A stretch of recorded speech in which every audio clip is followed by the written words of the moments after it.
Alright, so today I'm installing some LED lights to replace some old style fluorescent tubes, tube lighting. These are MaxLite, and there's the model number, it's kind of involved. So basically these are type 3 LED lighting systems, and I'm just going to document how I'm doing this because the instructions that they give are severely deficient. It doesn't give you near enough information to do these. It's not hard, you just have to know what to do. Alright, so the first thing you're going to do is get your old light unit, and you have your ballast that would be mounted up like this, and there's going to be wires coming out either side of it. So you can see here I have wires dangling on each side, and as you can see from the ballast, all I did was cut them short off of this, and I'm going to be using the wirings when I connect the new system. So that's a step one. You cut the wires off of your old ballast, and then I'm going to strip the ends. I haven't done the stripping yet, so that'll be next. I'll strip the ends and wire it in with a driver that is part of the system. It's not a ballast, it's an LED driver. The drivers that come with the kit look like this. This is what they look like when you get them and when you take them out of the package. Well, if you look at them, it kind of looks like some sort of connector is missing, but really what it is these two screws. When you remove them, remove a cap that give you access to a screw down connector on each side. These are the outputs for the LEDs. This is the power input, 110 volts AC. I'm going to take these drivers and basically glue them. They have holes here that you can fasten them to the metal using screws, but there are no holes that align with those holes on the drivers. So I'm just going to either not double-sided tape. That's what I would do if I had it. I don't have double-sided tape, but I have Velcro. So I'm gonna put a small piece of Velcro on the back and basically just glue it up to the inside of that fixture. And then the wiring. This is the input.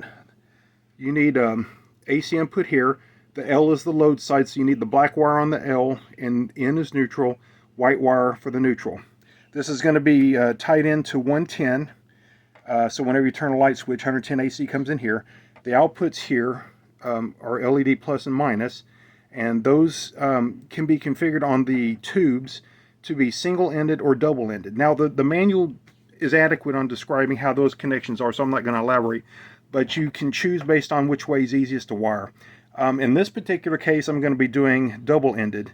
What that means is you put plus voltage on one end of the tube on both terminals of one end, and then the minus lead on the other end, both terminals of that tube, and it will function just fine that way. Single-ended means that both voltages go on separate pins on one side, and that the other side remains unconnected. So when you're stripping the wires, I'm stripping them to be about a 1/4 inch, and those will fit nicely without any conductor exposed, and there will be no chance of shorts. But that's where I'm about to hook this up. Alright, so for the double ended wiring scheme, I'm going to need both of these to be at the same voltage.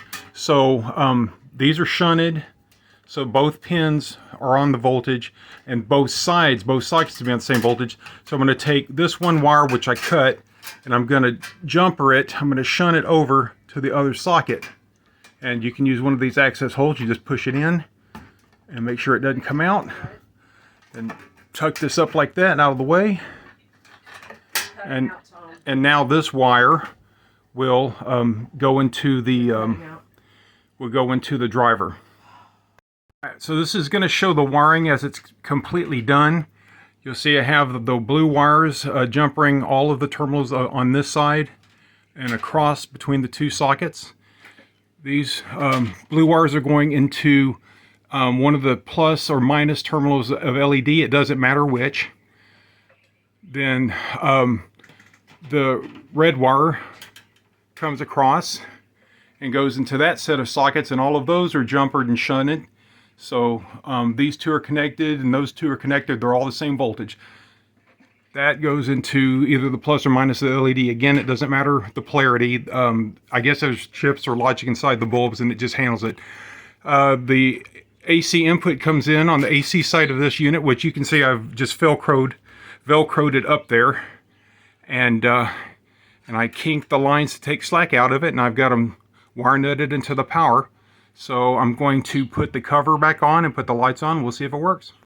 Okay, so as you can see, these lights are working the way I have it wired up. The only other thing I want to mention about this is on the LED driver box, you'll see that there's a dimmer terminals, two of them. One says 0 to 10 volts dim minus, and 0 to 10 volts dim plus.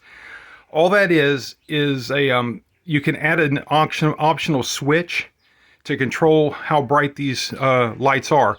If you leave it unconnected, which is what I did, I didn't connect any wires to it, you get full brightness, and these are quite bright. But they offer a dimmer switch that supplies a 0 to 10 volt reference voltage, and it dims according to that. I suppose 0 volts is full brightness, and 10 volts is very dim or even off. So that's it. If you're just installing these without dimmers, just leave those unconnected. Yeah, so one last thing. I wanted to compare the old fluorescents versus the LEDs. The left one is the old fluorescent. It has kind of a yellowish color. The right one is the LEDs I installed. I guess you would call that a soft white.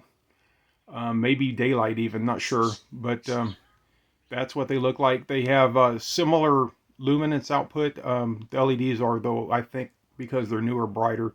The tubes on the left side are kind of old, so they may have lost some of the luminance.